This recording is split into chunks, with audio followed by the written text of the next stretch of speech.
Сәлеметсіздер ме, Асқан ханшайымдары? Бүгін сіздермен үй жағдайында өте оңай дайындалатын сырмай дайындаймыз.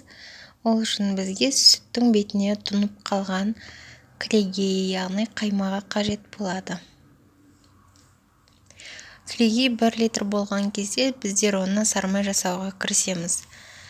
Кілегейді ыдысқа салып, оны жақсылап қоюланып, іртік болғанша миксерлейтін боламыз.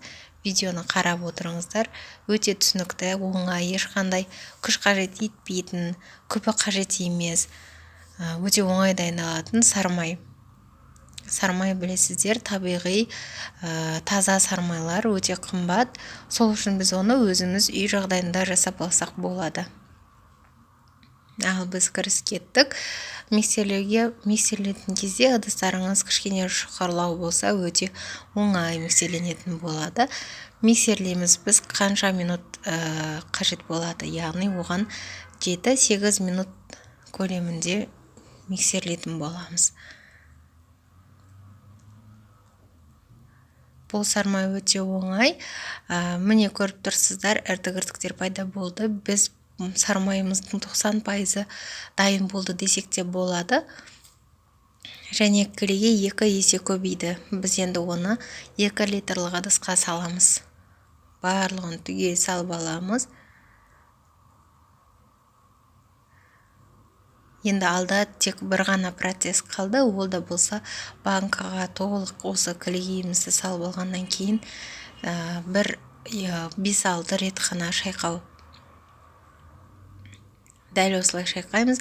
Міне көріп тұрсыздар, сармай менен су екеуі ажыралып шықты. Бізде сармайымыз дайын болды.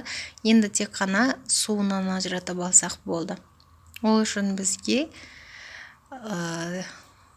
қатты салқын су керек болады. Өйткені сармайымыз еріп кетпеу керек. Міне дәл осылай сармайды түгел ыдысқа салып аламыз.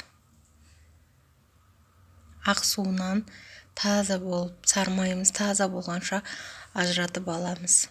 Ақ суын төгіп тастаймыз. Оны кез келген затқа пайдалансаңыздар болады. Ол да өте пайдалы. Ақ суынан ажыратып алдық. Енді біз оны салқын су құйып жуатын боламыз. Не көріп тұрсыздар, тағы да ақ су шығып жатыр. Ол ақ су толық таза болып кеткенше жуып ала береміз. Салқын су болу қажет, өйткені сармайымыз еріп кетуі мүмкін. Кішкене жылылау су болса, сосын тез-тез қолымызбен осылай жуып араларын барлығын түгел таза етіп жуып алуымыз керек. Дайын болған кезде өздеріңіз қалағандай етіп, кішкене болсын, көп болсын, тұз сеуіп араластырып қоясыздар. Сол кезде сармайдың дәмі өте тамаша болады. Міне достар, бізде сармайымыз дайын болды. Тек қана 2-ақ процесстен тұрады.